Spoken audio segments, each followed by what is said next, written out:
Okay, so I want to do a video for you on conventional deadlifts and how to get into the proper positioning for a conventional deadlift. But I'm actually going to regress that. We're going to go over a few things of hinging, how to properly hinge, how to do a Romanian deadlift, and how a Romanian deadlift differs from a conventional deadlift, to make sure maybe all of this is stuff you already know. So I apologize if I'm going over really some of the basics, but just in case that maybe you missed some of the basics, I'm just going to start from the beginning of how I teach most clients. So the first thing I use to teach a couple of things that I use to teach a proper hinging pattern, because what I find is a lot of people, and just really off from the beginning, a hinging pattern is unlock the knees. So the butt goes back, and as you see, the knees will bend and the shins stay upright. I see a lot of people hinge like this. This is a squat. This is a hinge. So the knees, and then I see a lot of people try to hinge like this with completely locked knees. So it's an unlocked knee, and the butt goes backwards, but the glutes do not go down in any manner. So it's just this. I also tell people to think of bowing. So one way I have them practice hinges is with a foam roller. Hold the foam roller with your hands to your legs and just let it roll down until the hamstrings are stretched. Not everybody can get to a parallel position. That's fine. It's to where the hamstrings are stretched as far as you can take it. So if this is as far as you can hinge, that's fine.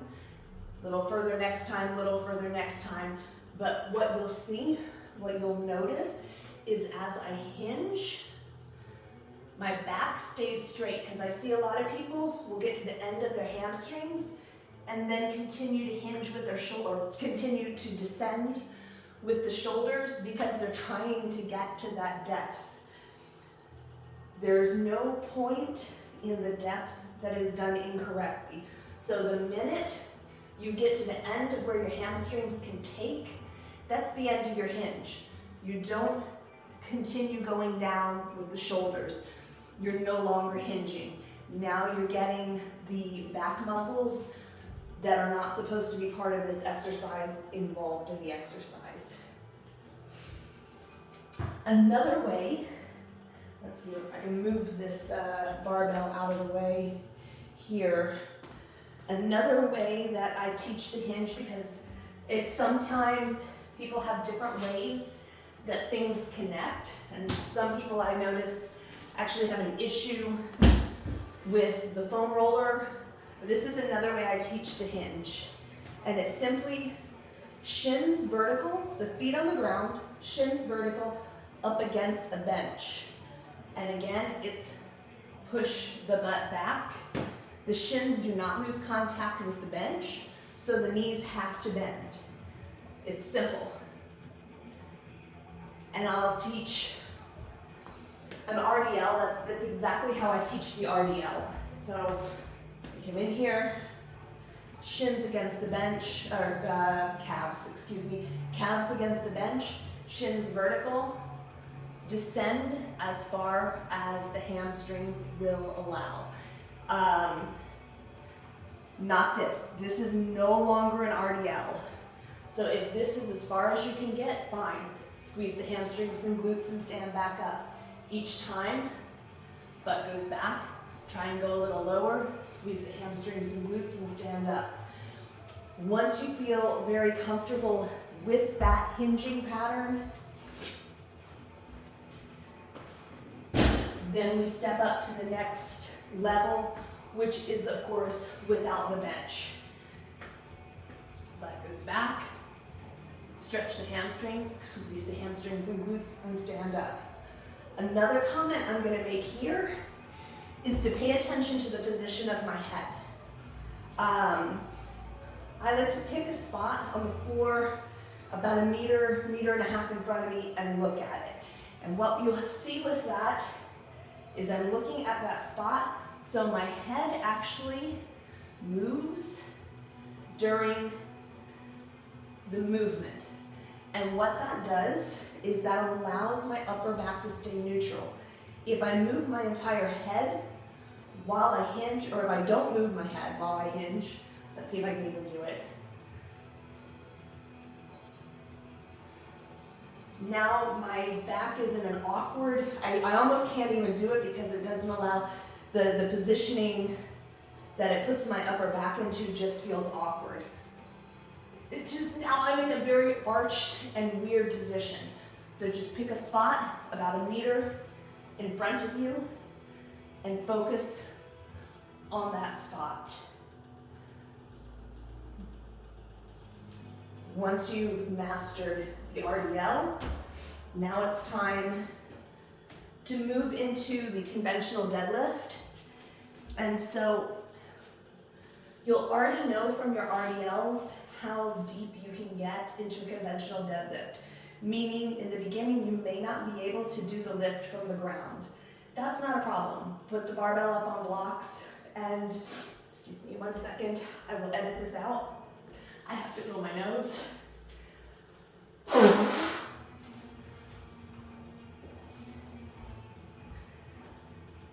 So once you've mastered the RDL, you'll know how deep you can get into a conventional deadlift. If you can't deadlift from the ground in the beginning, I don't want you to sacrifice form to get to depth.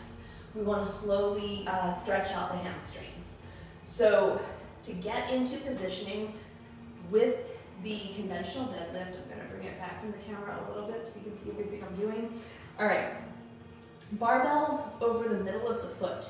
The reason the barbell goes over the middle of the foot is if I'm all the way up against the barbell as I go down, I push it away. If I'm too far away from the barbell, I'll never get into a proper setup. So it's over the midfoot once it stays still. And at this moment, what I'm going to do is I'm actually going to RDL down to the barbell. Now this puts me, how do I say it? This does not put me in the correct position to pull. If you pull from here, this is simply an RDL. We're not RDLing our deadlift. So you RDL down, then to get yourself, and you'll notice at this point, my shoulders are well in front of the barbell. So at this point, you'll already grab the barbell like you're going to deadlift and pull yourself down to the floor. So I've RDL down, grab the barbell, pull myself down, and at the moment my shoulders, and you'll see as I pull myself down, I just dropped my glutes a little bit. It brought my shins to the barbell.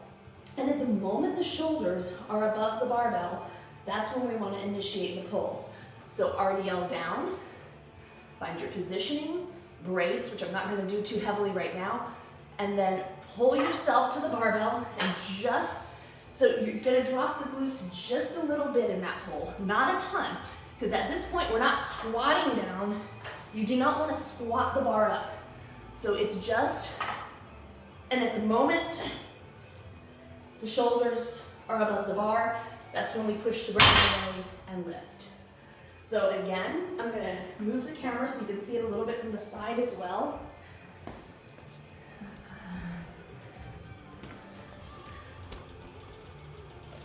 All right. So barbell over the midfoot. I always like to tighten my upper back before I lift. RDL down to the barbell. And you'll notice my shoulders are well ahead of the barbell. Grip, pull, push the ground away.